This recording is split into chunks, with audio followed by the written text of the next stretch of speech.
This is a connections piece of my project for the human anatomy. First, what is Alzheimer's? Alzheimer's is the most common form of dementia in the world.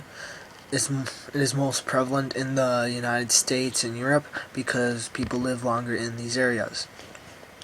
And it was first pretty much discovered by the German neuropathologist and psychiatrist Alois Alzheimer. And the Alzheimer was his last name, and it was given to the disease in honor of him. As of right now, it is usually over the people of 65 that are diagnosed with Alzheimer's. There are younger people that are diagnosed with Alzheimer's, and this is early onset Alzheimer's, but it doesn't happen as much. It's a lot more rare. And so for the rest, I will be discussing. Now that you know what Alzheimer's is, I'll be discussing how Alzheimer's affects the cardiovascular system, the muscular system, the integumentary system, and how the endocrine, nervous, and digestive system affect Alzheimer's. Alzheimer's affects the cardiovascular system, which is the heart, blood, and blood vessels, and some little things in between like that. Alzheimer's affects the cardiovascular system because the brain is in charge of it's in charge of everything. So once the brain shuts down, because of Alzheimer's will shut the brain down because the brain will disintegrate because of Alzheimer's. And once the brain shuts down, all function, including the heart, which pumps the blood, and the blood vessels won't work properly because the nerves, the commands from the brain that would tell the blood vessels to constrict, to dilate through the nerves, is the brain no longer functions, so the brain can no longer tell what the body to do, and the body in the cardiovascular system part of the body ceases to function. And this is how the cardiovascular system is affected by Alzheimer's.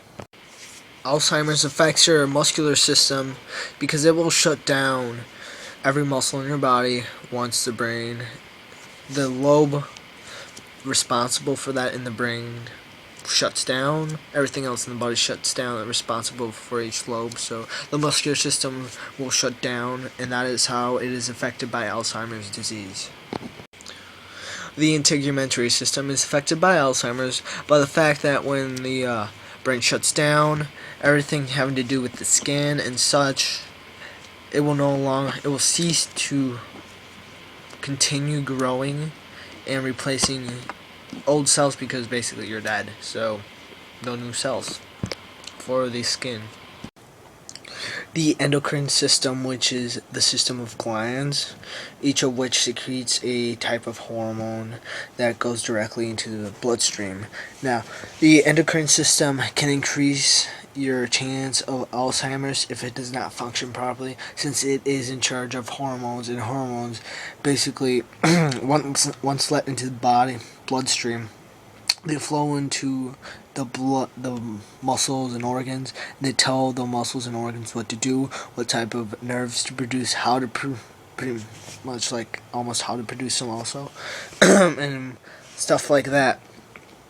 So if the endocrine system is malfunctioning or not working, or working just a tiny bit off, which is also really bad, then if it goes to the brain, if hormone is released in the brain for certain types of nerves to be made, and they're made improperly and such, then this could increase your risk of Alzheimer's, because Alzheimer's is the entanglement of nerves and deterioration, which endocrine system could affect Alzheimer's this way.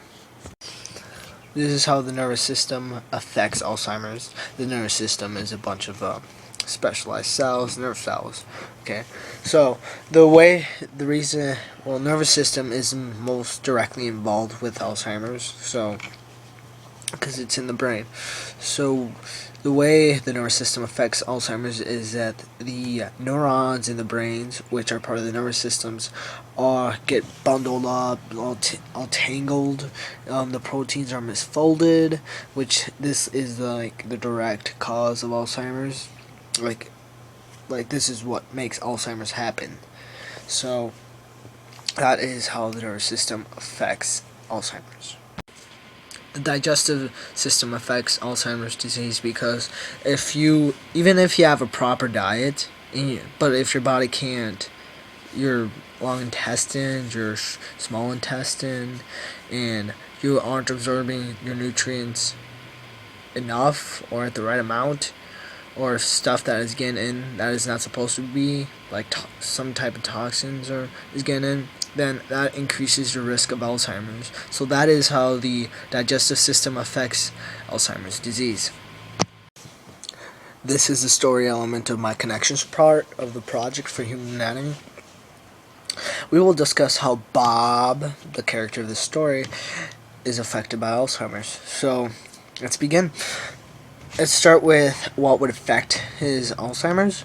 Like, as Bob, going through life, born, he may or may not have a strong genetic deposition towards Alzheimer's. Either way, things that would affect his Alzheimer's would be like if his endocrine system was malfunctioning, that would lead to bad stuff, such as, because the endocrine system is the messenger of the brain. So if the messenger is messed up, then not a lot of good things happen.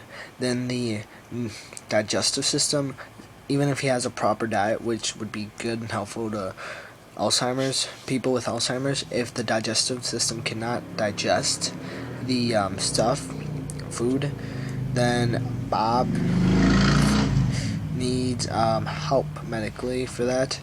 Then if Bob's nervous system is not working properly, then, which will end up happening if he does have Alzheimer's, but like before that, stuff like his neurons not being like built properly or folded properly, that would be bad. So moving on to how Alzheimer's would affect Bob. If his cardiovascular system and muscular system and integumentary system all shut down, which they will after a bit, like after he dies because of Alzheimer's directly. So the cardiovascular, muscular, and integumentary system again all will shut down because the brain is a control center of all these systems, and each system is in part of a lobe or more than one, depending on which system it is.